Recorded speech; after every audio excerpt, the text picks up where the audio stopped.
fort. Imana yampaye umugabo udasanzwe. Dieu m'a donné un mari exceptionnel. Reka mbisubiremo, Imana Je vais yampaye répéter umugabo cela. udasanzwe. Dieu m'a donné un mari exceptionnel. Sheri wanjye yambwiye ati urigisha mu Kinyarwanda henze kuri bukora Igifaransa, ndavuga amen. Ndashima Imana cyane Je bénis aussi Dieu pour umugabo udasanzwe Imana yampaye. un bon mari que Dieu m'a donné.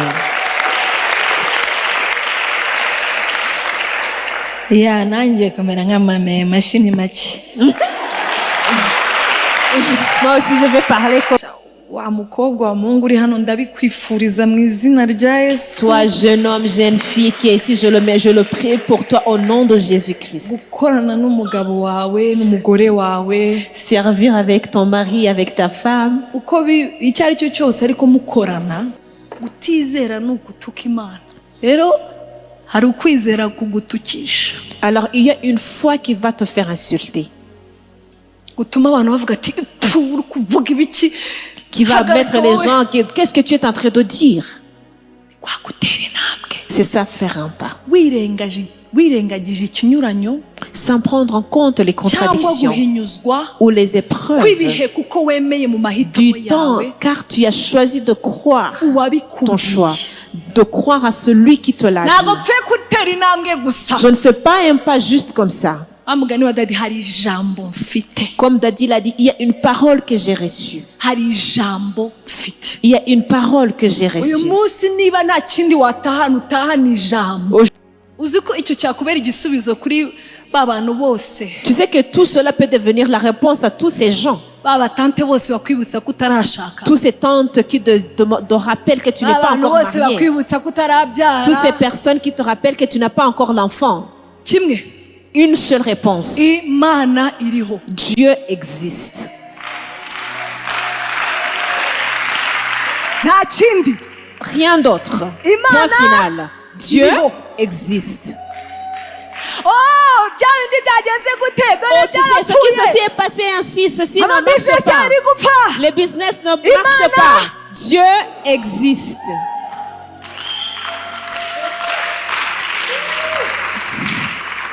Ntabwo byoroshye. Ce n'est pas facile. Ndasaba kuyimenya ko iriho. Ça doit d'abord demander que tu connais qu'il existe. Kuko icyo uvuga Parce que ce que tu dis kigomba kujyanisha umutima. doit parler, doit marcher ou doit être en accord avec ton. Dore igituma Imana ivuga ngo uwo mutima urawanzi wise mubi. Voici pourquoi Dieu va dire que c'est un mauvais cœur et incrédule. Ugutera kwimura Imana. Au point de se détourner de Dieu vivant. Ihoraho. Du Dieu vivant. Mbese wa mutima C'est un cœur utayizeye qui ne le fait pas confiance. ufata Imana Tu prends Dieu, ukayishyira nk'izi fleur. tu le mets comme ces fleurs ici. Ati rero Mana, Et tu dis, Dieu, ngaho kora turebe. agis et je vais voir. Ntabyo ushoboye. Tu n'es pas capable de le Ngaho faire. gerageza. Alors essaie encore. Wayimuye. Tu l'as déménagé, déplacé. Igihe wayimuye, Et quand tu l'as déplacé, babwire secret, je vais vous dire un secret. nayo nikora. Lui aussi ne va plus agir.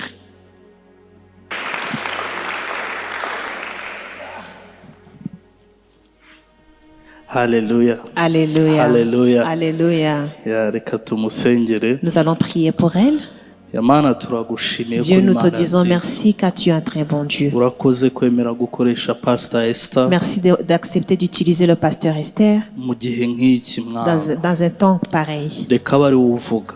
Que ce soit toi qui parles, Tukumva umunyuramo nous allons t'écouter à travers elle kugira ngo umwami twongere gusubizwa mu imbaraga. pour qu'on puisse être rafraîchi, Umukoreshe reconforté. nk'igikoresho cy'agaciro Utilise-la comme un objet de valeur kuko uri Imana ikomeye. car tu es un bon Dieu. Ubwenge bwawe, Ta sagesse, imbaraga zawe ta force n'ubuntu bwawe et ta mukunzi grâce mwiza. puissent la Tubisabye couvrir. tubyizeye mu izina rya Nous Yesu. le demandons au nom de Jésus-Christ. Amen. Haleluya. Amen. Wahobera mugenzi wawe. Vous pouvez embrasser votre voisin. Kamwifuriza icyumweru cyiza nubwo tumaze kugitangira. Yeah.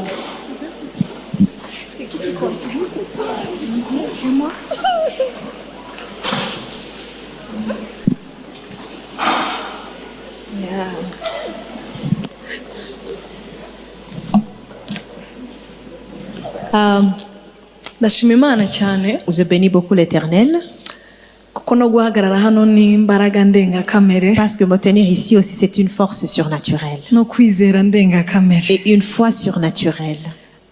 Ndashima imana. Je bénis beaucoup l'Éternel. Mbanje gushimira imana kuri trust idasanzwe Je bénis beaucoup l'Éternel pour la confiance ababyeyi bangiriye. que les parents ont pour moi, ont eu pour moi. Ntabwo mbifashe for granted Je ne veux pas le prendre pour acquis kuko barabimbwiye ndavuga ni mushobora kuba muri kurota parce que quand ils me l'ont dit, j'ai dit peut-être que vous rêviez cyangwa ari blague, ou c'est une blague. ariko abazi daddy Mais ceux qui connaissent Daddy, blague ze ni gake aba ari ukuri. vous savez très bien qu'il blague très peu de fois. La plupart, il est plus sérieux qu'il s'en moque, quoi. So nagize ngo ni blague nibeshya. Alors moi, j'ai pensé qu'il blaguait. Ndavuga ni ya J'ai dit, oui, d'accord. so nkomezana n'iyo blague Alors j'ai continué avec la même blague. birangira blague ibayeyo Et la blague est devenue réalité. ubwoba buranyica Et j'ai eu très peur.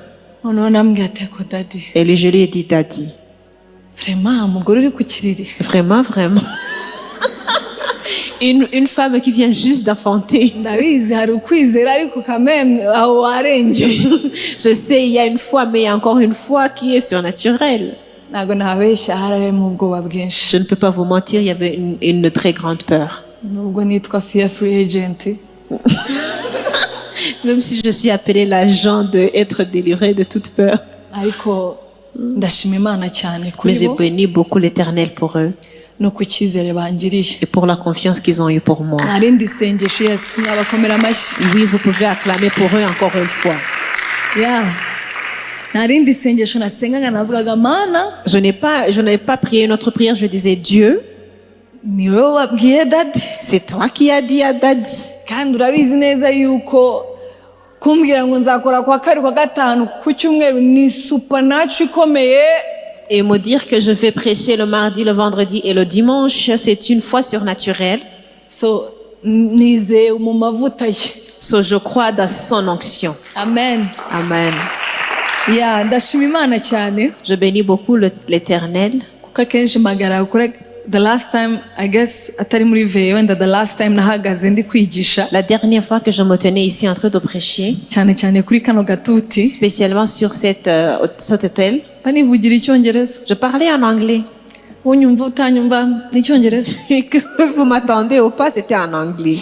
so abarimo freedom Il y a beaucoup de liberté. ariko iyo uri kuwigisha mu kinyarwanda Mais quand tu enseignes en Kinyarwanda, ntabwo biba ce byoroshye n'est pas vraiment facile. kuko baba bakumva neza. Parce qu'ils t'attendent clairement. so nanjye hano So, alors moi aussi, ndi mu mbaraga ndengakamere no kwizera kudasanzwe. je suis dans le pouvoir surnaturel et la foi surnaturelle. sheri wanjye yambwiye ati urigisha mu kinyarwanda henze kuri bukora igifaransa ndavuga amen. Mon mari m'a dit, oh, tu vas enseigner en Kinyarwanda. Je pensais que tu allais en français. Et je disais, ah bah, j'ai dit Amen. ya ndashima imana cyane. Alors, je bénis beaucoup l'Éternel.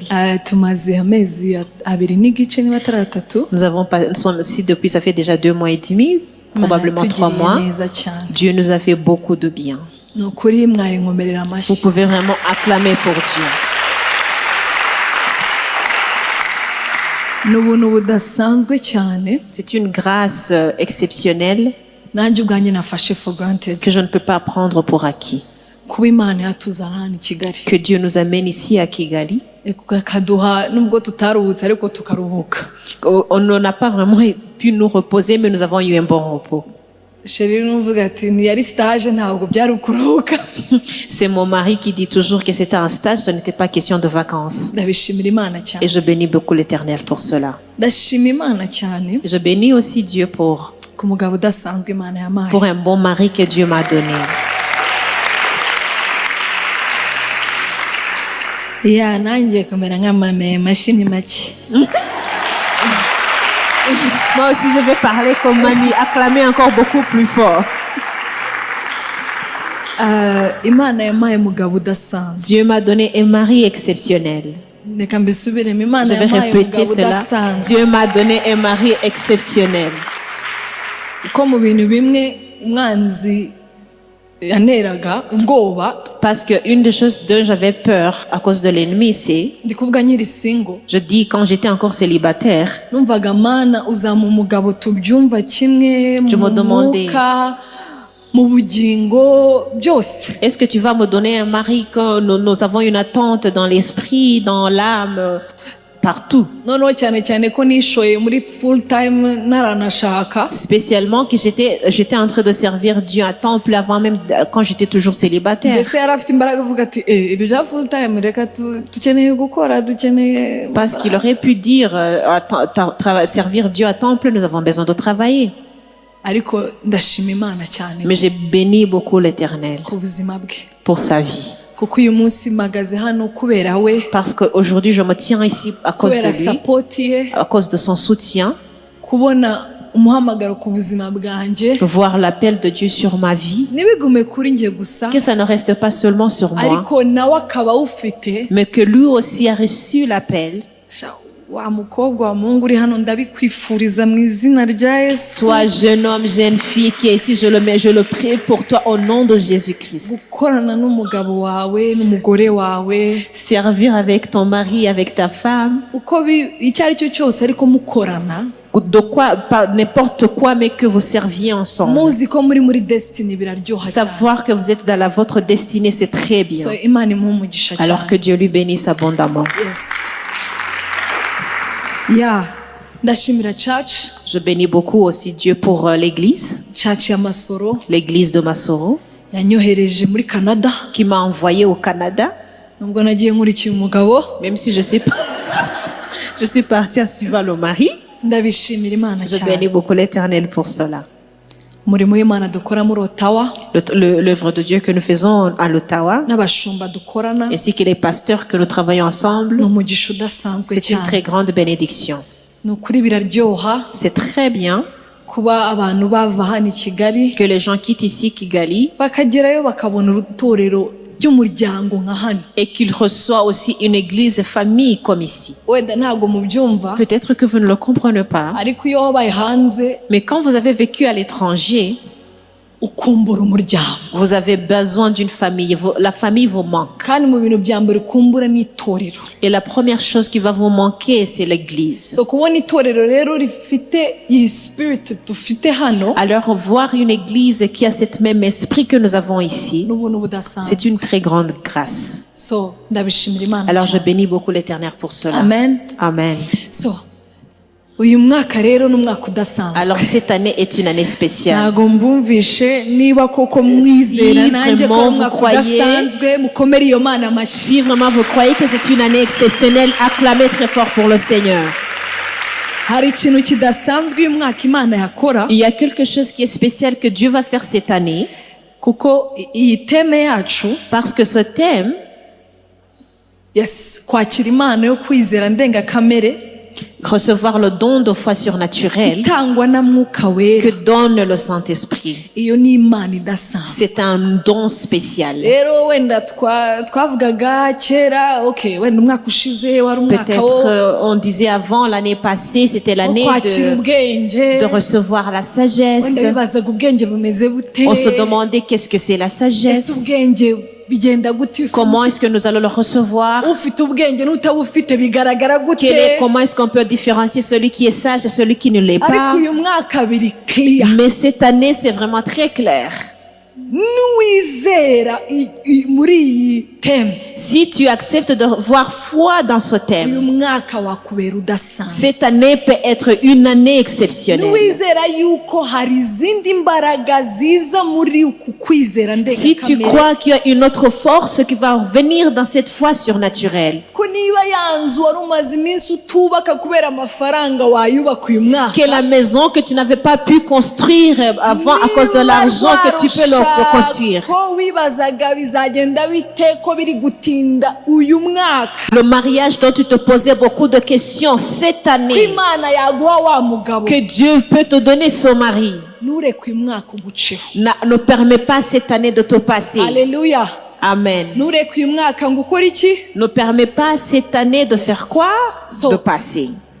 Iyi rero niyo teme yacu, turi mu gihembwe cya mbere. Voici le thème, nous sommes dans le premier trimestre. Ni ukumenya Premier trimestre, ese c'est- kwizera ni iki. Nous allons savoir qu'est-ce que c'est le don de la foi. Ou la Wenda byaba foi. self-explanatory On peut comprendre cela sans avoir besoin de iyo beaucoup dutekereje ati d'explications. okay kwizera ndakuzi, On peut dire oui, je sais ce que c'est la ariko foi, impamvu tuvuga tugomba kumenya definisiyo yayo mais la raison pour laquelle nous devons savoir la définition, nuko iyo bavuze ngo ni impano c'est que quand on dit que c'est un don, ntabwo ari buri wese wakira iyo ça veut dire que ce n'est pas tout le monde qui va le birasaba recevoir. abayishakana umwete ngo bafate iyo mpano Ça demande que ceux qui sont en train de le chercher avec persévérance puissent le recevoir. kandi impano iyo uyakiriye Et quand tu reçois le don, muhaye gift si je te donne un cadeau, muhaye impano si je te donne un don, ukaba uzi icyo nkuhaye wenda kijyanye n'umutima wawe icyo ushaka et tu sais très bien ce que je te donne dépendamment du désir de ton cœur, ntabwo uyifata nk'ibisanzwe tu peux pas le prendre pour acquis. kuko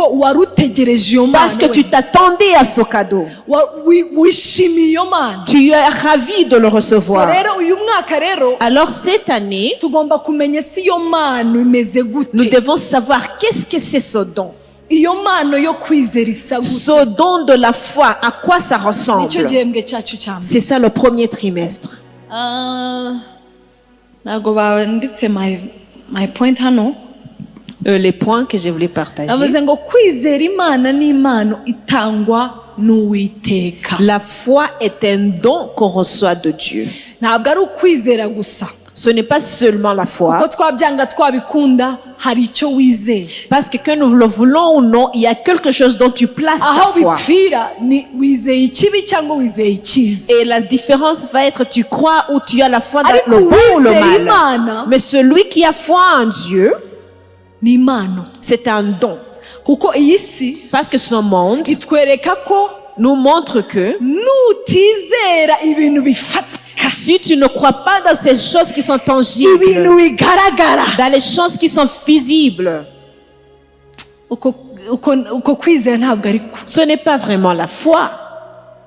ugomba kubona ikintu kugira ngo On ucyizere. doit d'abord voir quelque chose ugomba avant de kureba faire ikintu kugira ngo confiance. ugifatishe. On doit d'abord le voir avec les yeux pour pouvoir le recevoir. So hano rero ntabwo turi gupfa kwizera gusa, Alors ici, nous ne faisons pas seulement confiance pour seulement le voir. ni imana C'est Dieu tudashobora kurebesha amaso gutya, qu'on ne peut pas voir tangible, physique, ariko uyizeye mais celui qui lui fait confiance, qui a foi Arayibona. en lui, va le voir. arayibona Va akayifatisha. le voir et va pouvoir le toucher. So niyo mpano. C'est ça le don dont nous parlons. kuko iyi si ifite ibinyuranyo byinshi cyane. Parce que ce monde va nous donner beaucoup de défis, de Ariko- contradictions.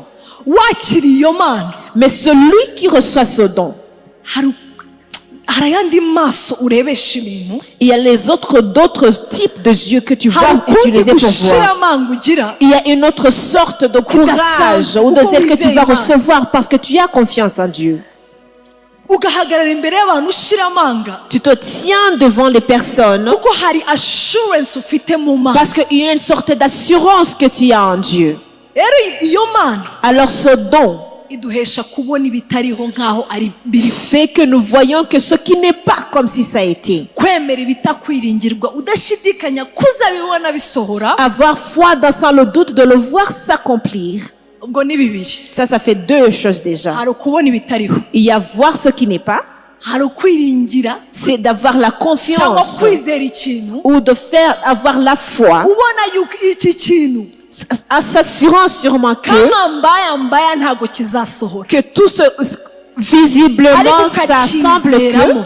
ça ne va pas s'accomplir, nkaho mais kizasohora. il y a la foi comme si ça va s'accomplir. Et ntabwo ari troisièmement, ukwizera gusa mu kirere. ce n'est pas seulement faire confiance juste comme ça, uyu munsi ndavuga ati hakira urushako rwawe parce qu'aujourd'hui on va vous dire reçois ton mariage. ndarwakiriye, Ah, je le reçois. ugataha Et tu vas à la maison. narwakiriye. Et je l'ai reçu. imyaka 5 nararwakiriye, Ça fait 5 ans, je l'ai déjà reçu. nararwakiriye. Je l'ai reçu. iki cya gatatu Le troisièmement, ni ugutera intambwe. c'est de faire un pas. Ntago kwizera gusigaye mu kirere. La foi ne va pas seulement rester en Dadi l'air. yavuze Daddy a dit ceci, Daddy a dit ceci et cela. ariko ari kuvuga ati mana iriya jambo ndarifashe. Mais il est en train de dire, Dieu, j'ai reçu cette parole. Je vais faire un pas kurigendereramo. pour pouvoir marcher dans cette Icyo ni icya parole. gatatu. C'est ça la troisième chose. Kuko umwanzi nawe akunda kugumisha ibintu mu kirere. Parce que l'ennemi veut qu'on reste seulement en l'air. arabizi ko nawe gumisha mu kirere. Il sait très bien que si ça reste en l'air, nawe uraguma mu kirere. toi aussi tu vas rester en l'air. ntago nta kintu gifatika uri bufate. Tu ne vas pas vraiment recevoir quelque chose de tangible. ariko iki kintu cyo gutera intambwe Mais cette chose de faire un pas bifata ukwizera demande une foi ku yindi level. surnaturelle. kuvuga ngo ngiye gufatisha sale udafite umugabo Dire que tu vas payer la salle avant même d'avoir un ni intambwe fiancé, y'ubusazi. c'est un pas de folie. ya ntambwe ituma abantu banagutuka. C'est un pas qui va même permettre aux gens de t'insulter. wenda tuzabivugaho mbere ariko dawidi yabwiraga goliyati. David il disait à dawidi Goliath, yabwiraga mukuru we David disait à son grand frère, aramubwira ati mbese yari ari kubaza abantu bari il était en train de demander aux gens qui étaient là, ati niki muri buhe quelle est la récompense de la personne qui va, la récompense que vous allez donner à la personne qui va tuer le géant. uziko mukuru we yamututse. Est-ce que vous savez que son grand frère l'a insulté? kuba yabajije Demander la question. byarakaje mukuru we. Là, a infurié son grand frère. ubwo ninjye ahubwo ati iyi confidence y'umwana avukanye. Il a dit d'où vient cette assurance que cet enfant parle avec. rero hari ukwizera kugutukisha Alors, il y a une foi qui va te faire insulter, gutuma abantu bavuga ati uri kuvuga ibiki, qui va mettre les gens, qu'est-ce que tu es en train de dire? kwa gutera intambwe. C'est ça, faire un pas. wirengagije ikinyuranyo Sans prendre en compte les cyangwa contradictions guhinyuzwa ou les épreuves kw'ibihe kuko wemeye mu mahitamo du temps, yawe car tu as choisi de croire ton choix, uwabikubwiye. de croire à celui qui te l'a ntabwo dit. mpfe gutera intambwe gusa. Je ne fais pas un pas juste comme ça. amugani wa dadi hari ijambo mfite. Comme Daddy l'a dit, il y a une parole que j'ai reçue. hari ijambo mfite. Il y a une parole que j'ai uyu reçue. munsi niba nta kindi watahana utahana ijambo. Aujourd'hui, même si tu ne rentres avec autre chose, rentre Uvuge avec la Mana. parole et dis, Dieu, hari ibintu ashobora gukora il y utarambwiye. a les choses que je ne peux pas faire avant d'avoir reçu ta ntizabyitiriye parole. kwizera kw'abandi bantu. Pour que je ne puisse pas appeler que c'est la foi Imana, d'autrui. ni wowe Je vais le dire que wabibwiye. c'est toi, Dieu, qui me l'a dit. niyo mpamvu ntabwo niringiye abantu. C'est pour cette raison que je ne fais pas confiance aux gens, même s'ils m'insultent. Mais parce que tu m'as dit ceci, ni intambwe. je vais faire ce pas. tujye mu byanditswe. Nous allons continuer avec les Écritures. icya mbere Premièrement, nifuza kuvuga uyu munsi dont je vais parler aujourd'hui. nta kindi Pas autre chose que, kiguhesha kwizera. il n'y a rien d'autre qui va te donner cette foi. ntabwo wizera icyo utazi. Tu ne peux pas faire confiance ou avoir la foi dans ce que tu ne connais pas. hari umuntu uganira nawe Des fois, tu parles à une personne ukabona pe et tu vois que vraiment, ntabwo aramenya Imana. ils ne connaissent pas Dieu. niyo mpamvu ikintu cya mbere C'est pour cette raison que la première foi kizaguhesha kwa gushira amanga qui va te donner faire ce pas, avoir cette foi, ni ukumenya Imana c'est neza la vraie connaissance de Dieu. ukayimenya. Le connaître. ko kuyimenya Parce que le connaître, niho uhagarara ugashira amanga ukareba umwanzi ukambwira uti nzi Imana yanjye. de là tu vas tirer l'assurance et regarder l'ennemi et lui dire, je connais mon Dieu. tujye mu byanditswe. Nous allons continuer avec les Écritures. hano baratubwira ati Ici, on nous dit, zaburi icyenda cya cyenda mu murongo wa 10. Psaume chapitre 9, verset 11. abazi izina ryawe. Ceux qui connaissent ton nom, abazi iki? ceux qui connaissent qui? abazi iki Ceux qui connaissent quoi? bazakora iki? Vont faire quoi? bishatse kuvuga ngo abataryizi Ce qui veut dire que ceux qui connaissent pas le nom vont faire abatazi quoi? iryo zina bazakora Ceux iki? qui connaissent pas son nom, qu'est-ce qu'ils vont faire? ntabwo wakwiringira izina utazi. Tu ne peux pas faire confiance dans un nom que tu ne connais pas. ugomba kuba urizi. Tu dois d'abord la savoir. kora tu dois savoir que le nom œuvre, que ça connaître pour avoir So kuvuga ngo confiance. abazi izina ryawe Ça veut dire que ceux qui connaissent ton nom bazakwiringira se confient en toi. kuko wowe Uwiteka Car tu, toi, Udakora ô iki? Éternel, qu'est-ce que tu Udakora fais? iki? Qu'est-ce que tu ne peux pas te faire? utareka iki Qu'est-ce que tu ne vas pas abandonner? Utareka iki? Qu'est-ce que tu n'abandonnes pas? Qui est-ce que tu ne vas pas abandonner? ikibabaje ni uko Ce qui est triste est que uracyarwana no kutamenya Imana tu te bats toujours contre la connaissance de Dieu. ntabwo uramenya imbaraga ziri mu izina Tu ne ry'Imana connais pas la force, le pouvoir qui est dans le niyo nom de mpamvu l'Éternel. kumwiringira bikugora C'est pour cela que faire confiance à lui est beaucoup amagambo plus asigara mu difficile. kirere C'est pour cela que les paroles yigenza. vont rester en l'air. kuko utazi Imana Parce yawe que tu ne connais pas ton Dieu. ntabwo areka abandi Il n'abandonne pas qui? ntabwo areka abandi Il n'abandonne pas qui? uzi uko Tu sais bien que umwanzi nawe l'ennemi aussi, amenya pourcentage uziha Imana il sait le pourcentage de ta connaissance de Dieu. did you know that Est-ce que tu connaissais cela? amenya level uzi Imana Il sait le niveau de ta connaissance de abizi Dieu. uyu nguyu ni 20%. Oh, je sais celui-ci, c'est seulement 20%. niyo mpamvu wita uyishira C'est pour cela ibibazo imbere que tu mets tes problèmes, tes défis uzi devant. 20% nyine ikaba 20%. Parce que les 20% va rester toujours le 20%. iri jambo rivuga ngo abazi Alors cette parole nous dit, ni ngombwa yuko tumenya c'est très izina important d'avoir la connaissance de Ko son nom. rikora. De savoir que le nom va œuvrer, va travailler, ariko uzi va gusengera accomplir. umuntu Tu uzi sais gusengera prier. umuntu Prier pour la personne. Ndatotesha Et tu vas mu mbaraga envoyer z'amaraso au nom Yesu de Kristo. Jésus-Christ. Et tu attends. ubwo ari kukureba Et la personne te regarde. arashonje Et la personne a faim. arashaka kwigendera La personne veut partir ngo ayo mazina yarayumvishe parce qu'elle a déjà compris ou entendu parler de ces noms. ejo bundi akaza akakubwira ati Et la personne va venir te dire, ya deliverance wa mugani wa dade la ntiyakoze délivrance n'a vraiment pas été accomplie. ntiyakoze pe Ça n'a vraiment n'a pas agi. wakomeza kuvuga amaraso ya Yesu On Kristo continue à parler du sang de Jésus-Christ. akakwemeza ko ayazi Elle va te convaincre qu'elle connaît ce que c'est. ariko ubuzima bwe buragaragara ko Mais atabizi sa vie manifeste la marque de cette connaissance. uyu munsi Alors aujourd'hui, uharanire kumenya ko iri zina rikora fais tout d'avoir la connaissance de son nom qui va agir. abaheburayo igice cya 11 murongo wa 6 Hébreux chapitre 11, verset 6. ariko ukora iki Personne qui fait quoi? ntibishoboka ko akora iki Personne ne peut plaire à Dieu s'il ne croit pas. reka mbisubiremo Je vais répéter ceci. nagakunze mu gifaransa J'ai bien mis ceci en français. reka nkavuge mu gifaransa Oh, nakunze personne ne peut plaire à Dieu s'il ne croit pas ariko utizera ntibishoboka ko ayinezeza. point Akadomo. ça veut dire plaire à Dieu Bivuze yuko kunezeza tu Imana dois croire en lui ugomba kuyizera. rero kutamwizera Alors le manque de cette croyance ou de cette ukaza foi, hano ukaturirimbira et tu viens ici, tu commences à chanter, ariko azi ko utayizeye mais il sait très bien que tu ne crois pas en lui. ibyo wakoze byose Tout ce que tu as fait, aba yabikonsuza c'est rien du tout. kuri we Pour lui, ku Mana pour Dieu, kuyizera lui faire confiance, lui croire, ni ukuyishimisha c'est lui plaire. point Akadomo.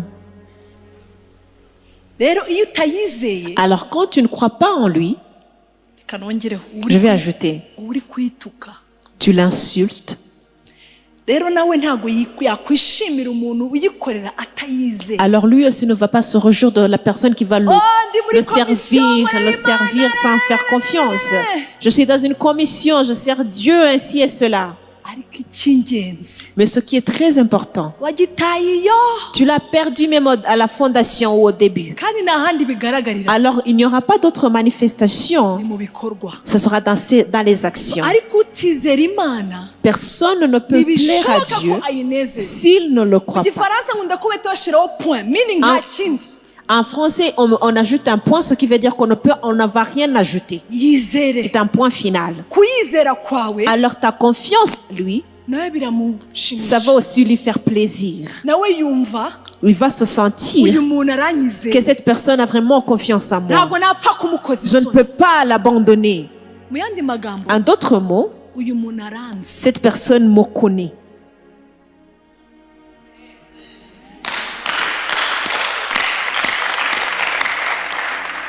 noneho mu gifaransa bagahita bakomeza Et en français, on va continuer à dire celui qui s'approche de Dieu uwegera Imana doit croire ceci agomba kwizera ibi. Dieu existe Imana iriho undi yuko uko iriho. babivuga ushobora kubiseka ukavuga ati on connaît que Dieu existe On peut s'en moquer et dire oui, turabizi ko Imana iriho. ariko ibikorwa byawe bigaragaza ko tu ne connais pas qu'il existe Mais tes actions vont montrer ko utabizi yuko iriho. so kuvuga ngo Imana iriho Tu peux dire que Dieu existe. uzi ko icyo cyakubera igisubizo kuri ba bantu bose Tu sais que tout cela peut devenir la réponse à tous ces gens. ba batante bose bakwibutsa ko utarashaka Tous ces tantes qui te rappellent que tu n'es ba pas bantu encore bose marié. bakwibutsa ko utarabyara Toutes ces personnes qui te rappellent que tu n'as pas encore l'enfant. kimwe Une seule réponse. Imana iriho Dieu existe. nta kindi Rien d'autre. Imana Point final. Dieu iriho. existe. oh bya bindi byagenze gute Oh, dore tu sais, ce qui byarapfuye ceci est passé ainsi, ceci ne marche amabizinesi pas. ari gupfa Le business ne Imana. marche pas. Dieu existe.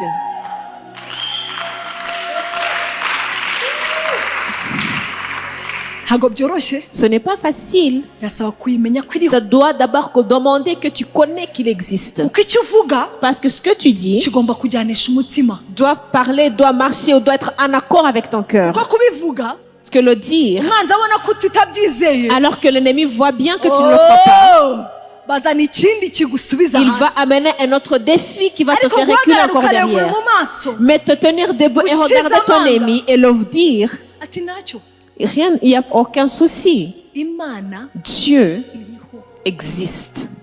Point final. bagakomeza Et il continue. kandi ikora iki Qu'est-ce qu'il va faire? igororera Il récompense abayishaka ceux qui le cherchent. akenshi dukunda kariya kajambo kagororera Vous voyez, la plupart, on aime bien cette parole qui parle de la récompense, ariko ntabwo tumenya yuko mais nous ne savons pas que hari ukwishaka il y a la partie qui dit de le chercher. les reminata de ceux qui le cherchent avec des enfants ukaririmba les reminata Et tu chantes, tu continues à chanter qu'il va te récompenser à Zaguhemba. ariko ntuyishaka Mais tu ne le cherches pas. kandi ushaka icyo uzi Et tu cherches ce que tu connais. Utakizi ntiwamenya ko wakibonye.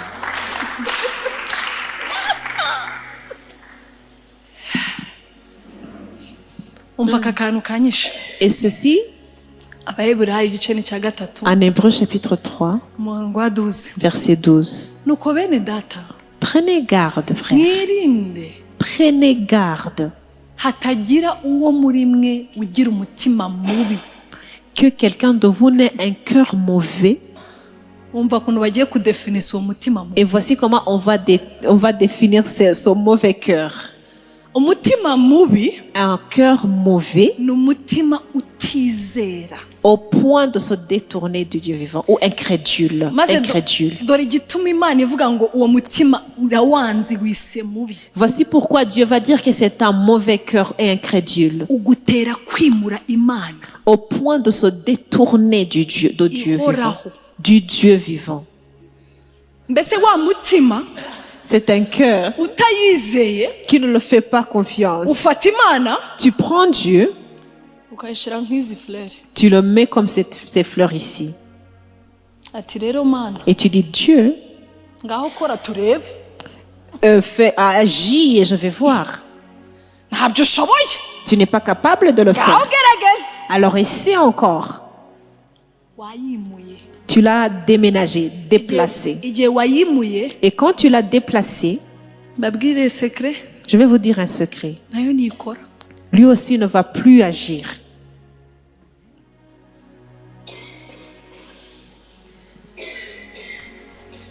Dadi niwe wavuze mu gitabo cye ngo Daddy a dit dans son livre, utizera ni ugutuka Imana. le manque de confiance, de ne pas avoir foi en Dieu, c'est une insulte contre Dieu. Il avait raison. Yavugishije ukuri. Kuko ku Mana Parce que pour Dieu, nta wiyegera utayizeye. tu ne peux pas l'approcher sans croire qu'il existe. So rero kuba utayizera Alors ne pas le croire. ireba umutima wawe ikawita mubi Il regarde ton cœur et l'appelle mauvais. ikawanga. Et voit un cœur incrédule. Ariko uzi kumara imyaka 5 Imagine, tu as passé 5, 10 ans usenga en priant. kandi iwanyu bakwita kuri Et que chez umunyamasengesho toi, on t'appelle un intercesseur. ariko utizera Imana. Alors que tu ne crois pas en lui, en Dieu. None reka mbabazi, Imaginez-vous, je vais vous demander, uba wahombye ni Imana ni wowe? qui est dans la perte? C'est Dieu ou c'est toi? Iyo myaka 5 10 ninde ubayeho? Ces 5, 10 ans, qui va les perdre? Ni Imana ni wowe? C'est Dieu ou c'est toi? Kanze kunsubiza Vous ne voulez pas me répondre. kuko niba uvuga ni njyewe Parce que je vais dire, c'est moi. biragoye. C'est difficile de le dire. Ariko Imana ivuga ngo mwirinde Voyez, Dieu est en train de dire, prenez kuko garde. itanyizeye birambabaza. Parce que si tu ne me fais pas confiance, ça m'attriste. Uwo mutima ndawanga, Je déteste ce cœur. mwita mubi J'appelle ce cœur mauvais. kuko uba wanyimuye, Parce qu'il s'est détourné de uba moi. Il m'a washize kuri déplacé. level yawe, Tu me mets à ton niveau. uba washize kuri level y'ibigaragara, Tu me mets au niveau des choses tangibles, uba washize kuri physiques. level y'ibyo ubona. Tu me mets au niveau de ce que tu vois Kandi physiquement. ndi Imana Alors que ihoraho. je suis un Dieu vivant. Ndi Imana ihoraho, Je suis un Dieu éternel. ntabwo ndi Imana y'ibihe Je ne suis pas by'ubu. un Dieu de ce temps présent. So kunyimura Alors me déplacer ou se détourner contre moi bituma ntashobora gukora uko va me mbishaka. limiter dans l'œuvre que je peux faire.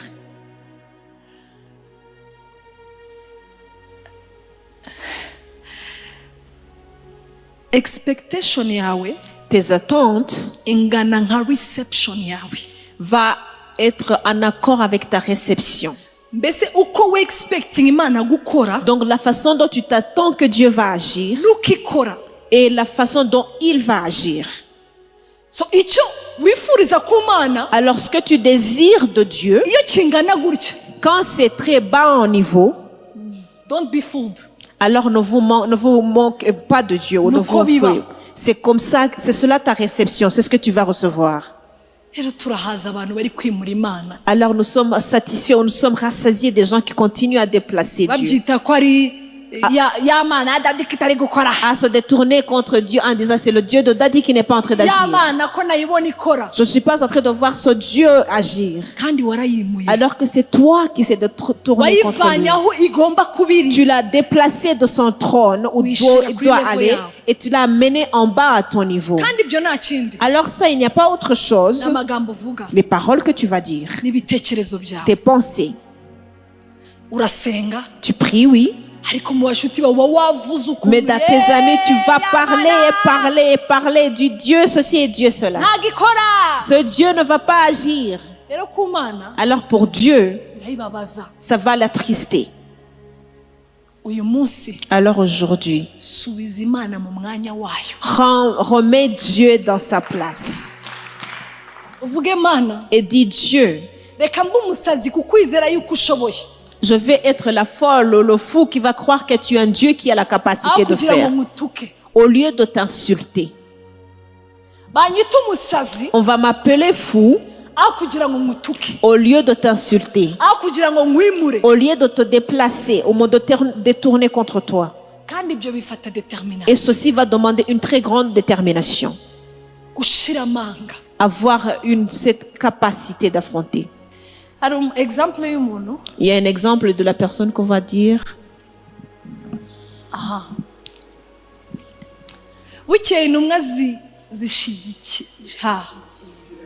zishyikiriza Hezekiya urwandiko, Ézéchias prit la lettre de la main des messagers ararwakira, et l'a lu. ararusoma. Et il l'a lu. Hezekiya Ézéchias aherako arazamuka ajya mu nzu y'Uwiteka Il monta à la maison de l'Éternel aruramburira imbere y'Uwiteka. et la déploya devant l'Éternel Mbese Mana en disant Dieu. ubwo yari ari mu bihe aho abami bari kumwemeza yuko Il était dans des moments où beaucoup de rois étaient en train de le confirmer ou de ntabwo Imana yawe ikora, lui disaient que ton Dieu ne peut pas agir. ntabwo Imana yawe ari nzima, Ton Dieu n'est pas vivant. kuko n'abo twishe Parce que même ceux qu'on a tués ou ceux qu'on a pu vaincre na bya bihugu byose twishe et tous ces autres pays qu'on a pu conquérir, byagaragaje Imana yabo. nous ont montré leur Dieu. Ariko Mais avuga ati baramubwira ati wowe Imana yawe ntabwo ikora. Mais ton Dieu ne va pas agir. Umva ukuntu rero yakoze, Alors voici ce qu'il a fait. afata rwa rwandiko, Il a pris la lettre qu'on lui avait envoyée. afata bya bitutsi, Il a pris ses insultes abishira imbere et il y'Imana. les a déployées devant l'Éternel. Aramubwira ati Et il a dit, maze Hezekiya asenga Uwiteka Ézéchias pria, il s'adressa à amuri cette prière. imbere ati Il adressa cette prière. Uwiteka Imana ya Isirayeli, Éternel Dieu d'Israël, wicara ku bakerubi, assis sur les chérubins, ni wowe wenyine. c'est toi qui es le seul. Hari ahantu ugomba kubwira Imana Il y a une façon dont tu dois parler à Dieu ukayigira igitabo, et que tu commences à le chatouiller. ukambwira ati Et tu lui dis, ulikibango, tu es le seul Dieu. nta wundi nkawe. Il n'y a aucun autre Dieu que Erega toi. mukunda amakomplima, n'Imana Vous ikunda savez, vous komplima, aimez les compliments. Dieu aime aussi les compliments. n'Imana nayo iba ishaka Dieu kumenya. aussi veut savoir. Ndashaka kumenya uwo Je ndi. veux que tu saches qui je suis. Arambwira ati Et il dit, Uwiteka Mana ya Isirayeli, Dieu éternel, Dieu wicara ku d'Israël, bakerubi, assis sur les chérubins, ni wowe wenyine. c'est toi le seul Dieu. Yonde Tu es le seul Dieu. Mana y'ibihugu y'abami bo mu isi bose. Le seul Dieu de tous les royaumes de la terre. Abandi bashobora kuba bakiza abandi, Peut-être que les autres ont leur propre sauveur. ariko akarusho kawe Mais toi, ce que tu vas ni faire, wowe de nous, waremye isi c'est n'ijuru. toi qui as fait les cieux et la terre. Kandi uyu muntu ubwo nakanjye n'uyu muntu uri ku Et ça, c'est moi qui vais ajouter. Et cette Oui, personne qui Kongwana. m'attaque, cette personne qui m'attaque, nawe waramuremye, tu l'as aussi créé. uri hejuru, Tu es au-dessus. hejuru Tu cyane, es au-dessus de tout. nta wundi. Il n'y a aucun autre Dieu. Ushobora kuba abandi bafite imana zabo, Peut-être qu'ils ont leur propre Dieu. ariko imana zabo ntabwo zaremye isi Mais leur n'ijuru, Dieu n'a pas créé le ciel et la terre. kuko zitayiremye. Et comme ils ne l'ont pas créé, Kankomeze. je vais continuer. Tega ugutwi kwawe witeka. Éternel, incline ton oreille et écoute. Ukora iki? Et fais quoi? Ukora iki? Et fais quoi? Wumva iki? Et fais quoi? Ha. Mu yandi magambo wumve nkutakira, Et écoute mes cris. Écoute plein. Donne l'oreille à mes cris. wumve ibi bitutsi baguhaye, Écoute tous ces insultes qui t'ont insulté. babitutse nk'abandi. À qui ont-ils insulté? Wejesha amaso yawe witeka, Éternel, ouvre tes yeux nawe et wirebere. regarde.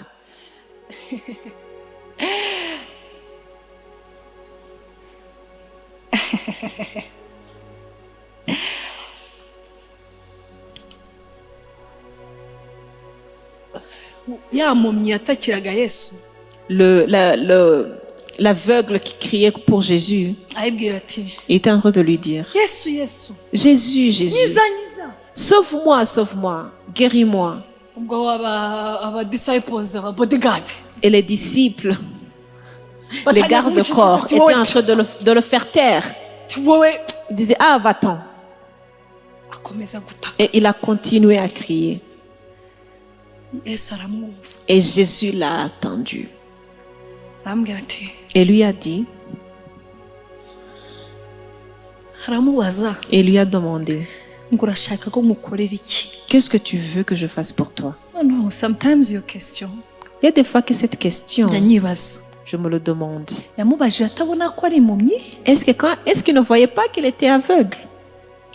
cyangwa ntiyabibonaga? Ou il ne le voyait pas? like mana Ben, dans Dieu, tu vois, ben, tu peux voir. Je ne vois pas. it's clear. Tu peux le voir, je ne vois pas.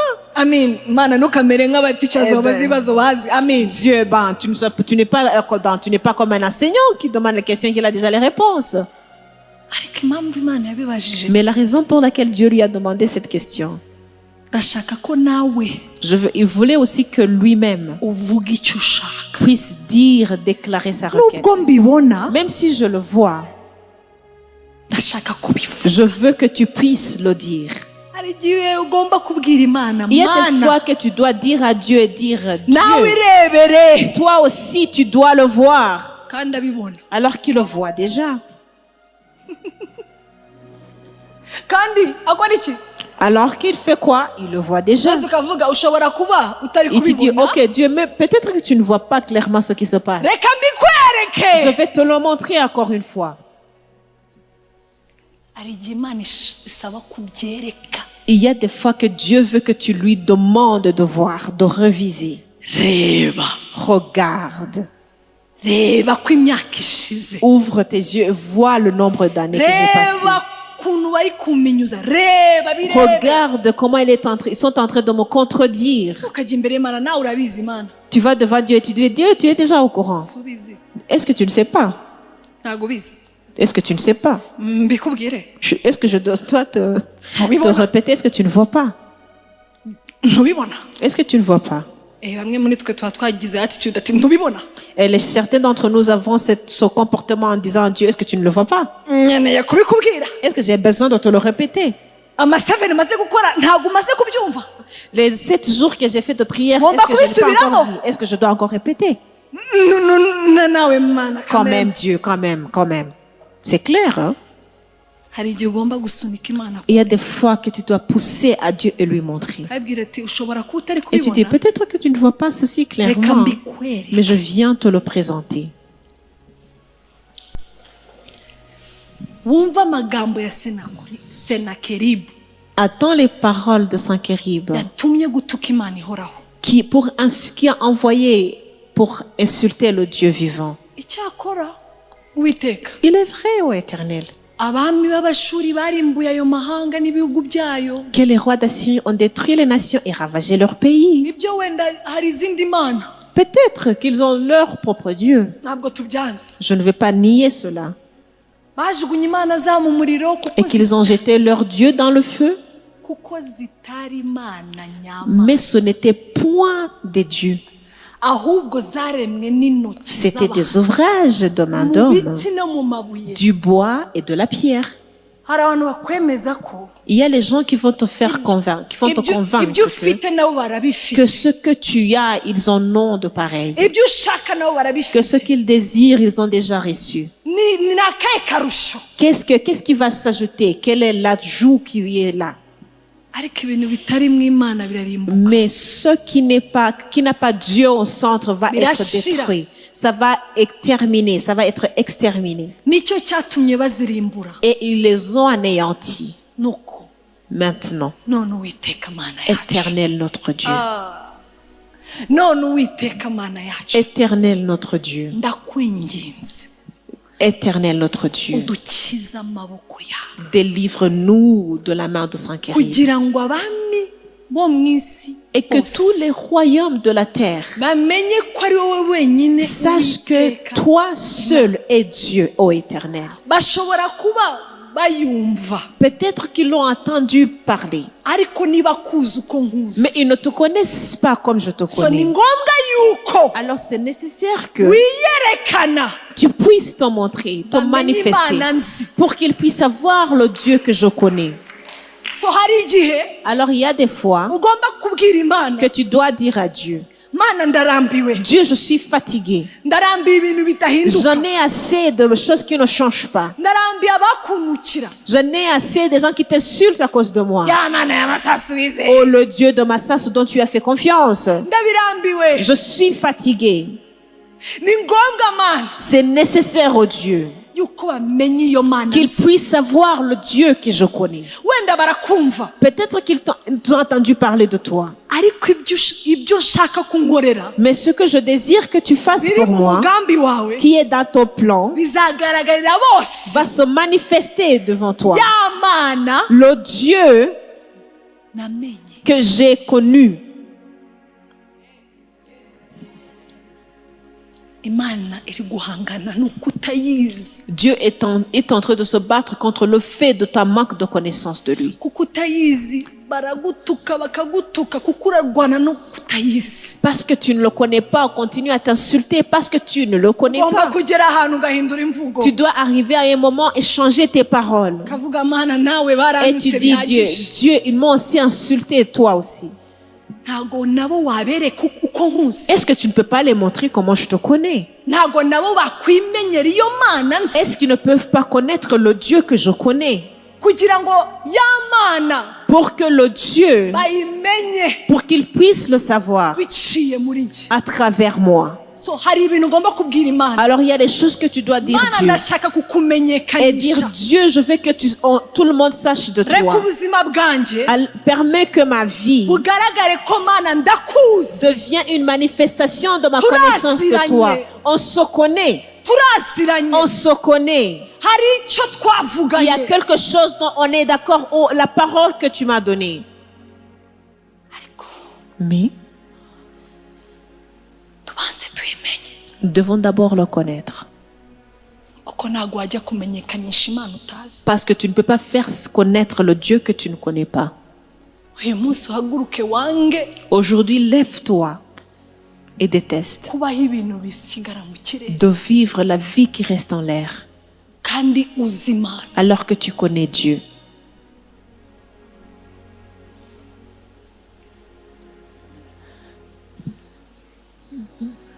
rwana no kumenya iyo mana Bats-toi à le savoir, à le connaître. À le connaître. uvuge mana Et dis, ndahaze Dieu, j'en ai assez. ndakuzi Je te connais, uriho tu existes, ariko ukeneye mais tu kwimenyekanisha as besoin de te faire savoir, de te faire connaître. n'abantu bangose bambwira yuko ya mana wizeye Tous les wapi? gens qui m'entourent, qui continuent à répéter le Dieu dont tu as fait confiance, amenye kuriho pour qu'ils sachent que tu existes. so hano rero senakeribu Alors- nuko hezekaya Ici, Ézéchias, nta kindi yashakaga il ne désirait rien d'autre. kandi guess what Et imaginez-vous, imana yonyine Dieu seul, yonyine yagaragaye muri il est le seul qui s'est délivré, qui s'est montré dans cette situation. rero ugomba kugera ahantu uvuga mana Alors tu dois arriver à un moment et dire, Dieu, ndashaka ubwiza bwawe bugaragare je veux que ta beauté ou je veux que ta gloire se ku manifeste buryo bigaragara ko ari wowe mana au niveau que ce soit, que tout le monde sache que tu es le seul Dieu. abandi bavuga ati natwe twahawe akazi rega natwe twahawe abagabo rega Les autres qui puissent dire, nous avons reçu du travail, nous avons n'icyo reçu ufite de wowe mari. kiri special Qu'est-ce que tu as de spécial? mfite imana J'ai un Imana. Dieu qui existe. kandi rero Et sometimes des fois, imana nayo iba ishaka kugaragara veut aussi se as manifester. a matter of fact irabyifuza Entre-temps, il le désire.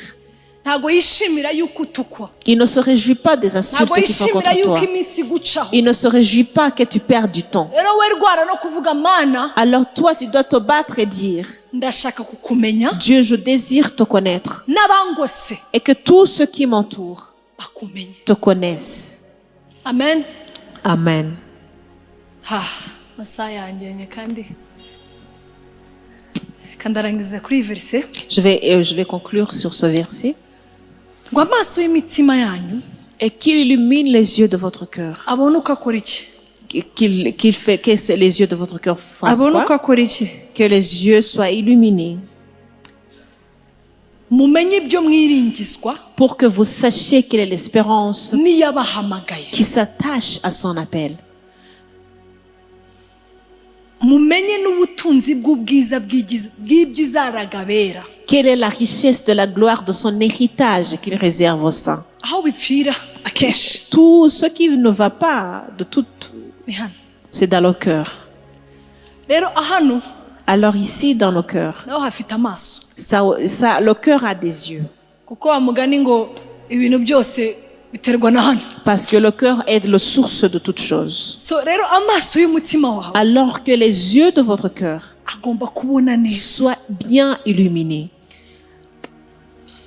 kugira ngo ngo mumenye ibyo mwiringizwa niyabahamagaye. Pour que vous sachiez quelle est l'espérance qui s'attache à son appel. Hari ukwizera, Il y a la foi, hari no kumenya il y a aussi la connaissance yuko uwakwizeye que celui dont tu as fait confiance, celui dont tu as placé ta foi, adakoze isoni.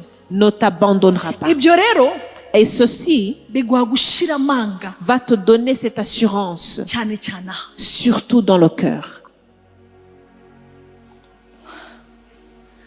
Abenshi La plupart des gens, nta handi umwanzi abafatira. l'ennemi va les attaquer autre part que dans leur cœur. Azi yuko Il sait très bien que umutima wawe ton cœur, nubona si ton cœur voit, Imana uko iri, si ton cœur est illuminé, que tu vois Dieu comme il est, nta handi yagufatira. il ne pourra pas t'attaquer autre part. Iyo bavuga ngo amaso y'imitima yanyu abone, Alors la Bible nous dit que les yeux de votre cœur soient illuminés mumenye ibyo mwiringizwa. pour que vous sachiez quelle est l'espérance. Nimwigiringire ibintu biri mu kirere, N'ayez pas l'espérance qui est seulement en l'air, ariko mubimenye mais que vous sachiez, ko nimupfe kumenya ko naho niringiye ibintu bizaba. que vous ne sachiez pas que vous pouvez seulement avoir l'espérance. Je fais confiance, Ariko ceci va ukiringira s'accomplir, mais avoir l'espérance, wa wundi wabivuze. celui qui l'a dit. So aya maso rero Alors ces yeux, nta handi umwanzi ashaka kuyakwima cyangwa kuyajyana. il n'y a autre part que Dieu, que cet ennemi veut l'envoyer, veut le voler, veut le prendre. Ni mu mutima. C'est dans ton cœur. Ugatangirana no kwizera. Tu commences avec la foi. Hano tukavuga ati twagiye. Nous allons continuer à dire que nous allons de l'avant. Izera. Fais confiance. Hagarara. Et la foi. Umwanzi akagukubita Et mu l'ennemi va mutima. te frapper dans le cœur. Akaguhumisha amaso mu Et il mutima. fait te faire, les yeux de ton cœur seront fermés, auront ces Noneho ténèbres. bya bindi byavuzwe Et tout ce qui a été dit, ugacikwa intege. tu vas perdre la force, tu vas être découragé. Erega baravuga ngo mu cyongereza bavuga ngo hope deferred makes the heart sick. La foi qui est détournée va rendre le cœur malade. Kinyarwanda ngo ukwiringizwa gupfu kwa Kwizera kwapfuye cyangwa kwangiritse kudahari gutuma umutima urwara. nta handi. Il n'y a autre part d'autre. Umutima wawe Ton cœur, iyo warwaye, si ton cœur est malade, iyo umutima urwaye hari ikindi uba wizera. si le cœur est malade, est-ce qu'on a encore de l'espérance? So ntago wakwiringiza ikintu cyangwa wakwiringiza yaguhamagaye Tu ne peux pas avoir l'espérance qui s'attache dans l'appel de celui qui t'a appelé mu mutima ukirwaye. dans un cœur malade. Rero niyo mpamvu ibintu biravugwa bikavugwa, C'est pour cela qu'on va continuer à mentionner et dire beaucoup de choses. ariko mu mutima Mais utakize. tu ne le crois pas dans ton cœur. Imana ikagukubita ati bivemo mwanzi, L'ennemi va te dire abandonne. akaguca intege mu Il mutima. va te décourager dans le cœur. Noneho bya byiringizwa Alors l'espérance que tu bya bindi avais, wari uwiringiye Imana l'espérance que tu avais, ukabivamo vuba. tu vas abandonner rapidement. So, uyu munsi Alors aujourd'hui, saba Imana kwimenya, demande à Dieu de le connaître. ariko unayisabe Mais demande-lui aussi, Mana Dieu, kora hano d'abord. agis dans mon cœur d'abord. Umwanzi ambwira ko ndi mubi, Parce que l'ennemi me dit que je suis mauvaise bigatuma ntashobora kukwizera ko et nzabona umugabo. je n'ai pas la confiance que j'aurai un mari. Umwanzi ambwira ko imyaka yagiye, L'ennemi va me convaincre que mes années sont bigatuma dépassées. ntashobora kwiringira ko wampa urubyaro. Et je ne peux pas avoir l'espérance que tu vas me donner mes enfants. Ariko Mana Mais Dieu, wakora tu peux œuvrer, tu peux agir dans mon cœur. hano, Dans mon cœur. uhakoze Si tu agis dans le cœur, kubona. mes yeux seront illuminés pour te voir. Amen. Duhaguruke.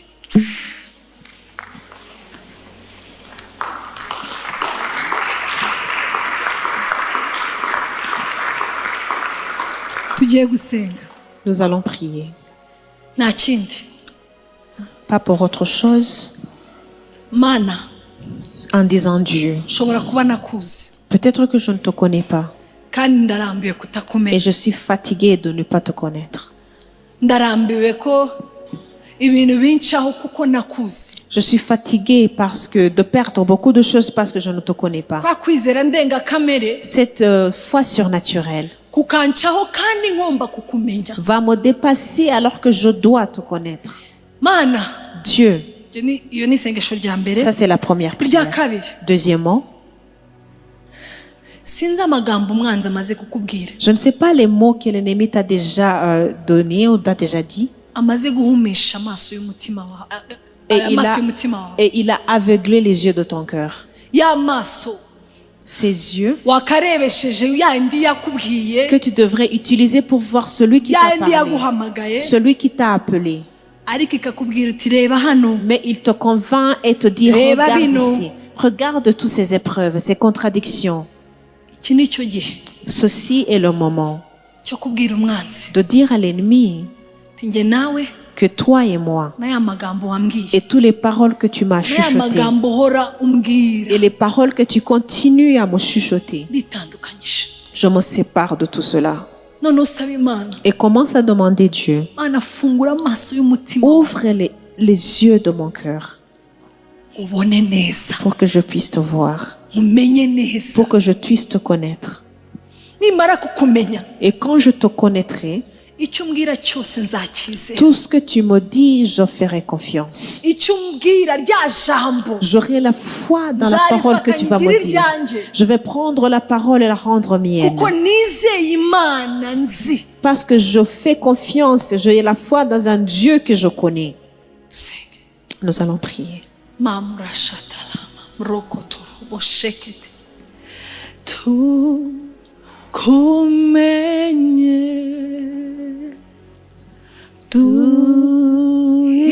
duhindurwe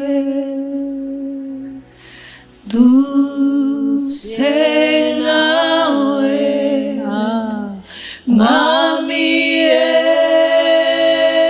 Yesu tukumenye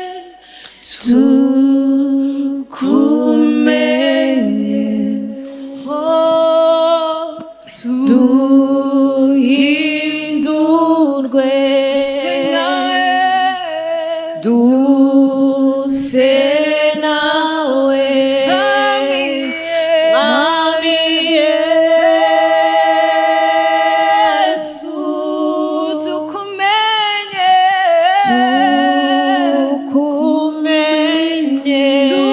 duhindurwe duhindurwe, duse nawe duhindurwe.